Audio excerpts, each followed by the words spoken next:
పెళ్లి సమయంలో ఇచ్చిన కట్న కానుకలు సరిపోలేదని చెప్పి ఓ అల్లుడు దారుణానికి పాల్పడ్డాడు. మరింత ఆస్తి కావాలని డిమాండ్ చేస్తూ అత్తమామలపై తుపాకీతో 2 రౌండ్ల కాల్పులు జరిపాడు. ఈ ఘటన మంచిర్యాల జిల్లా కన్నెపల్లి మండలంలోని సాలిగామ గ్రామంలో చోటు చేసుకుంది.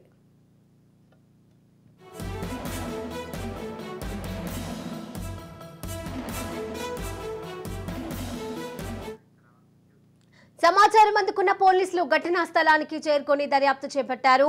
ఆస్తి కోసం అల్లుడు నరేందర్ తమపై కాల్పులు జరిపినట్లు అత్తమామలు పోలీసులకు తెలిపారు. అయితే ఈ కాల్పుల్లో తమకు ఎలాంటి గాయాలు కాలేదని అన్నారు.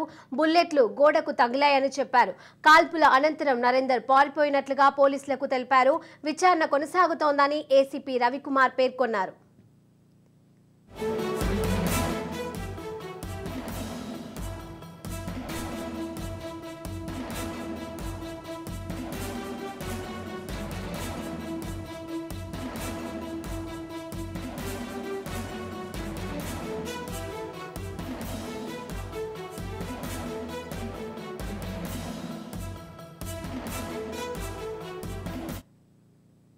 ఆశ గురించి చంపుతానన్నాడు. మా బిడ్డని అక్కడ సెల్లు పలగొట్టిన ఇన్ఫర్మేషన్ అందద్దని తుక్కు చేసి పలగొట్టని 10 లక్షలు దేప బొడికాని అన్నాడట. నా నాన్న అప్పుడు ఇస్తానన్నాడా నీకు అని ఈమన్నదట మా బిడ్డ. అయితే దాని సెల్లు ఇక్కడ ఇన్ఫర్మేషన్ అందద్దని దాని సెల్లు 10,000 సెల్లు తుక్కు చేసి ఇక మళ్ళా వెళ్ళిండట. దాన్ని కొట్టి వెళ్ళిన తర్వాత ఇక్కడికి వచ్చితే మేము దాగబడి ఇక్కడికి వచ్చినాం. అయ్యా అంతే, ఇక నేను చూసింది అంతే. పెళ్లి సమయంలో ఇచ్చిన కట్న కానుకలు సరిపోలేదని చెప్పి ఓ అల్లుడు దారుణానికి పాల్పడ్డారు. మరింత ఆస్తి కావాలని డిమాండ్ చేస్తూ అత్తమామలపై తుపాకీతో 2 రౌండ్ల కాల్పులు జరిపాడు. ఇక ఇదే అంశానికి సంబంధించి మరిన్ని అప్డేట్స్ మా ప్రతినిధి అరుణ్ కుమార్ అందజేస్తారు. అరుణ్ కుమార్.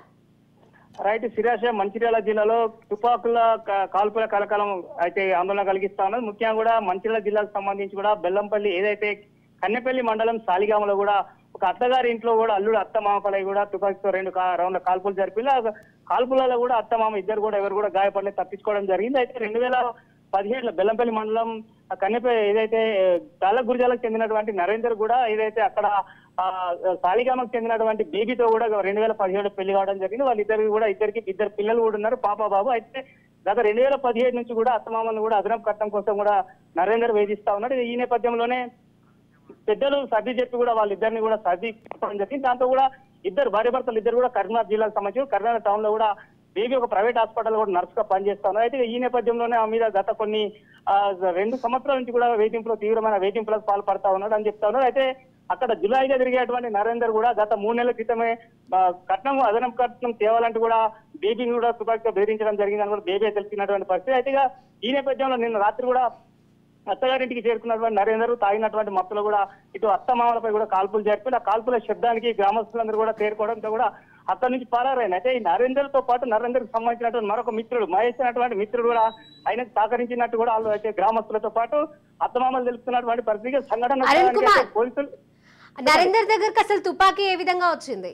అయితే కరీంనగర్ లో నరేందర్ అక్కడ జులైగా తిరుగుతా ఉన్నాడు. ఈ నేపథ్యంలో బీహార్ కు సంబంధించినటువంటి కొంతమంది అక్కడ పనిచేసేటువంటి వ్యక్తులు కరీంనగర్ లో ఉన్నారు. ఆ కరీంనగర్ బీహార్ కు సంబంధించినటువంటి వాళ్ళు కరీంనగర్ ఉండటం కూడా కరీంనగర్ లో వాళ్ళతో స్నేహం చేసి కూడా 3 నెలల క్రితమే తుపాకీ కొనుగోలు చేసినట్టు కూడా వాళ్ళ భార్య బేబీ తెలుపుతున్నటువంటి పరిస్థితి. అదనం కట్నం కోసం కూడా బేబీని కూడా గత 2 నెలల క్రితం కూడా ఇంట్లోనే బెదిరించింది, కాల్ చేస్తా డబ్బులు తీసుకురావాలంటూ కూడా బెదిరించడం జరిగింది. ఆ విషయం కూడా ఎవరికైనా చెప్తే కూడా నీ మీద ఇబ్బంది అంటే ప్రాబ్లం చేస్తా అని చెప్పిన వాళ్ళు కూడా బేబీ కూడా ఎవరికి చెప్పలేదు. కానీ ఇప్పుడు ఆమె ఈ కాల్పుల ఘటన జరిగిన వెంటనే కూడా మా అక్కడ ఏదైతే కన్నెపల్లికి చేరుకొని కూడా పోలీసులకైతే ఫిర్యాదు చేసింది. నరేందర్ తో పాటు నరేందర్ స్నేహితుడు మహేష్ కూడా ఇద్దరు కూడా పరారులో ఉన్నారు. ఖచ్చితంగా కూడా 2 రోజుల్లో ఎక్కడున్నా కూడా పట్టుకుంటామంటూ కూడా పోలీసులు అయితే తెలుపుకున్నటువంటి పరిస్థితి. ఏదేమైనప్పటికీ కూడా మొత్తం కూడా ఈ అత్తమామలపై కాల్పు జరిగిన ఘటనైతే జిల్లాలో కలకలం రేపుతున్నటువంటి పరిస్థితి.